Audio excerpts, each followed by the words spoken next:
السلام علیکم ورحمۃ اللہ وبرکاتہ۔ معزز ناظرین کرام، ایک صاحب نے سوال کیا ہے کہ محرم میں کیے جانے والے کون سے اعمال قرآن و حدیث سے ثابت ہے، قرآن و حدیث میں موجود ہے؟ تو اس سوال کا جواب یہ ہے کہ محرم میں کیے جانے والے اعمال صرف دو اعمال ثابت ہے قرآن و حدیث سے، اور صاحب شریعت سے امت مسلمہ کی طرف پہنچے ہیں۔ سب سے پہلا عمل ہے روزہ رکھنا، اور یہ روزہ سنت ہے جو حضور اقدس صلی اللہ علیہ وسلم سے ثابت ہے۔ چنانچہ اللہ کے رسول صلی اللہ علیہ وسلم نے ارشاد فرمایا، جو شخص 10ویں محرم کو روزہ رکھے گا، یعنی یوم عاشوراء کو روزہ رکھے گا، تو فرمایا اس کے پچھلے 1 سال کا گناہ معاف ہو جائے گا۔ یہ حدیث صحیح مسلم جلد 1 صفحہ 367 پر موجود ہے، اور اسی طرح یہ حدیث ابو داؤد شریف میں بھی موجود ہے۔ البتہ روزہ رکھنے میں اس بات کا خیال رکھنا چاہیے، اس بات کا خیال رکھا جائے کہ ایک روزہ نہ رکھے بلکہ 2 روزہ رکھے۔ 2 روزہ، ایک روزہ رکھنے میں یہودیوں کے ساتھ مشابہت ہے، اہل کتاب کے ساتھ مشابہت ہے، جس کی ممانعت اللہ کے رسول صلی اللہ علیہ وسلم کی حدیث سے ثابت ہے۔ چنانچہ اللہ کے رسول صلی اللہ علیہ وسلم نے ارشاد فرمایا، ہم بھی یوم عاشوراء یعنی 10 محرم کو روزہ رکھتے ہیں، اور یہودی بھی اسی دن روزہ رکھتے ہیں، جس کی وجہ سے ان کے ساتھ ہلکی سی مشابہت ہو جاتی ہے۔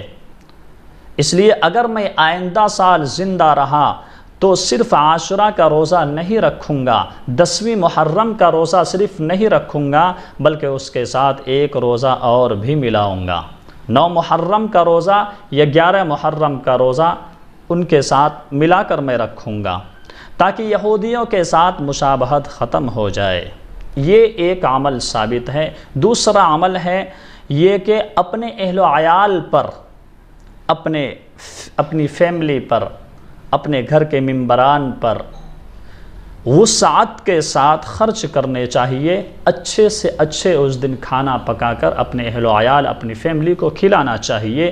یہ عمل بھی حدیث سے ثابت ہے۔ چنانچہ اللہ کے رسول صلی اللہ علیہ وسلم نے ارشاد فرمایا، جو شخص عاشوراء کے دن یعنی 10ویں محرم کے دن اہل و عیال پر، اپنی فیملی پر وسعت کے ساتھ خرچ کرے گا تو اللہ تبارک و تعالیٰ اس کی روزی میں پورے سال برکت عطا فرمائیں گے۔ یہ حدیث مجموع الزوائد جلد 3 صفحہ 179 پر موجود ہے۔